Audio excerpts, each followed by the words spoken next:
Next to me is the CLK63 AMG Black Series, and it's one of my favorite Mercedes ever made. With a killer soundtrack, amazing looks, and performance to match, the Black Series is one heck of a car. So what makes it so special, and what is it actually like to drive? Today, we're gonna find out exactly that. The Black Series originated with the CLK63 AMG. In fact, at the time, AMG was trying to make a racing series for Asian markets during 2004 and 2005. They added a hardtop to the Roadster SLK, and the Black Series was born. Fast forward to 2008, and we have this, the CLK63 Black Series. It's actually the second of 6 Black Series in the lineup. Recently, I had the pleasure of reviewing the C63 Black Series and the AMG GT Black Series. At the heart of the Black Series is a 6.2-liter naturally aspirated V8 that pumps out 500 horsepower and 465 pound-feet of torque.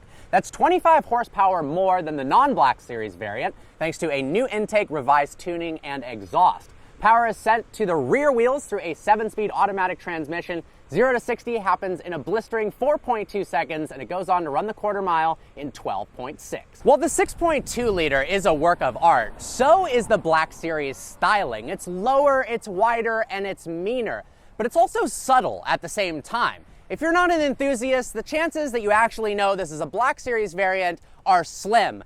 And that's part of the appeal of the car. It's also exceptionally rare, with only 350 ever being made for the US market. Compared to the standard CLK, we've got massive air intakes in the front for additional cooling. We also have these really cool carbon fiber vents. One's a transcooler and one's an engine oil cooler.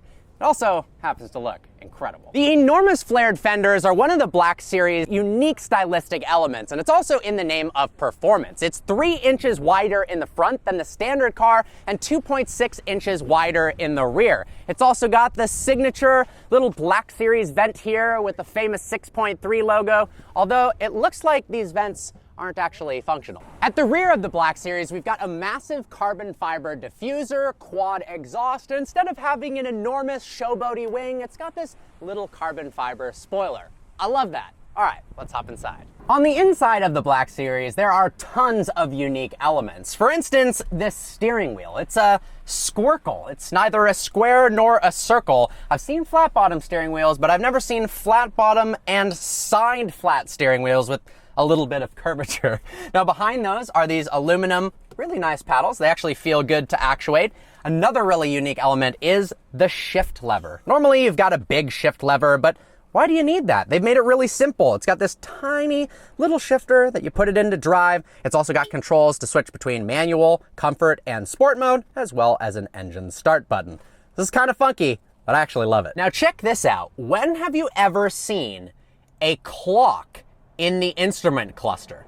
I've seen on Lexuses and some Mercedes a clock right here, but Mercedes apparently thinks you really need to know the time at all times. So they've given you a speedo that goes up to 200 miles an hour, a beautiful tachometer, and a nice clock. In the name of weight savings, Mercedes removed the rear seats in the CLK Black Series, and they've left these rather interesting looking luggage compartments. I guess in a pinch, you might be able to go back there, although you don't have a seatbelt, so it's definitely not suggested or legal. The funny part is, even though nobody can sit back there, there's still floor mats and there's still air conditioning vents from the standard car, which I thought was kind of funny. Honestly though, it makes it really practical because the trunk isn't all that large, so you could actually daily drive a Black Series and put all your luggage in the back. All right, time to drive the Black Series. So to fire this thing up, go ahead and turn the key.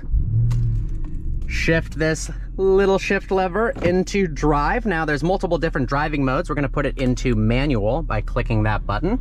So we can see manual on the dash there. Let's turn the air conditioning down a little bit. I love the fact that the only button on this side of the dash is traction control off. Now, we're not gonna be doing that today because this isn't my car, and it's a 500 horsepower rear-wheel drive beast, but I'm sure that is really, really fun, and I'm sure this does crazy smoky burnouts. In drive, first gear, let's go ahead and cruise down beautiful 17-mile drive. Now, the first thing I noticed when I got behind the wheel of the Black Series was how small the car feels on the outside. It's not overly cramped on the inside. It actually feels like you've got plenty of headroom, plenty of shoulder room, although the seats hug you in place very, very well. Check that out. Cool gull-wing car. But it feels so light and small, despite the fact that it's a 3,900-pound car, which isn't particularly light. The actual dimensions feel like you can place this car on the road like it's some sort of little go-kart. The other thing I was expecting is the transmission to lag a ton on upshifts and downshifts. It's an automatic, it's not a double clutch, but surprisingly, particularly with the upshifts, it shifts really quickly. I'm actually very impressed. The steering, while there's not a ton of feedback in the wheel, is very heavy and precise. It's a lot tighter than you're used to on typical Mercedes vehicles. Obviously, this is a Black Series, but it's still part of that Mercedes brand that has a luxury feel to their performance cars, but this is more of a full-fledged sports car. And that 6.2 liter sounds amazing.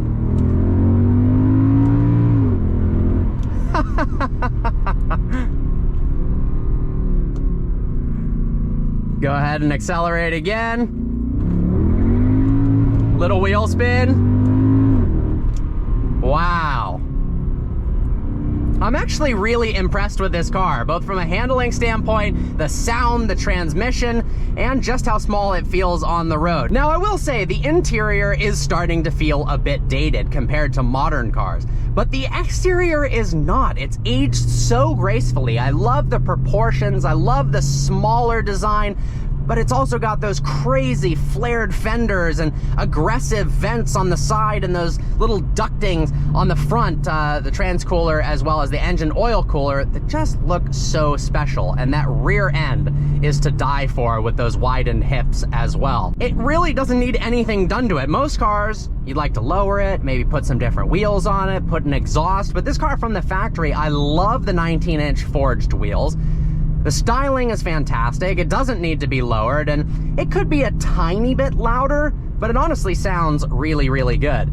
I love the analog gauges. Of course, they're analog, not much digitalized stuff back then. We do have, you know, a digital readout for what gear we're in, the mileage, as well as the trip indicator. I've also found it kind of interesting. The gas gauge, as well as the coolant temperature gauge, have these very interesting lines. It's almost kind of tricky to figure out where they are on the reading, but I've determined, at least I believe, that the spaced apart lines shows you how much is left, and then the white spot is where the fuel has depleted. All right, I'll let you listen to this Black Series a little more. Let me roll down the windows. It's such a beautiful day out here.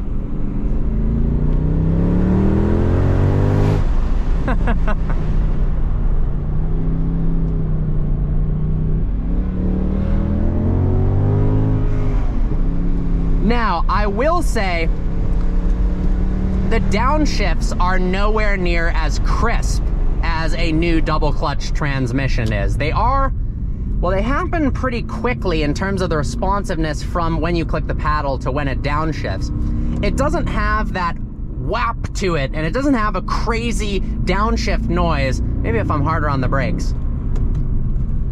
Nope, it's a little bit laggy and almost like it's trying to make it smooth and easier to drive. I do wish it was a little more crisp, but those upshifts are fantastic. Man, the architecture of some of the homes around here is unbelievable. I also like the fact they've integrated the latch for the glove box into a design element. So as you can see on the side of the car, we've got this silver stripe. It's also here, but that hides the latch for the glove box, which is pretty cool. Little climate control vents here, controls down here as well. AMG Black Series, I love that. Little extra storage and a cigarette lighter down there as well. The car comes on P0 Corsas, so it's got a great amount of grip from the factory. It's an excellent tire choice. It's honestly really comfortable as well. I do think, while it might sound a little intense, you could daily drive a CLK63 Black Series. I think that would be an awesome car to daily drive. I actually am really, really enjoying this experience. New, they started at $135,000. Used, they've gone down a bit, but not quite as much as you'd expect, although it is a black series, so obviously, because of its rarity, it's going to maintain its value. And honestly, I think for the rarity, with only 350 being made in the United States, it's a really good deal for the money. I found some as low as 91 grand. Some of them were 110, 130. There was one for kind of a crazy amount. But for 92 to 100 grand, this is a really, really special car. And I think with an exhaust, it would be the perfect setup. Special thanks to Mercedes-Benz for letting me review this CLK Black Series here at Pebble Beach during Monterey Car Week. I hope you guys enjoyed today's video. Like always, please browse the channel and subscribe. I look forward to seeing you next video.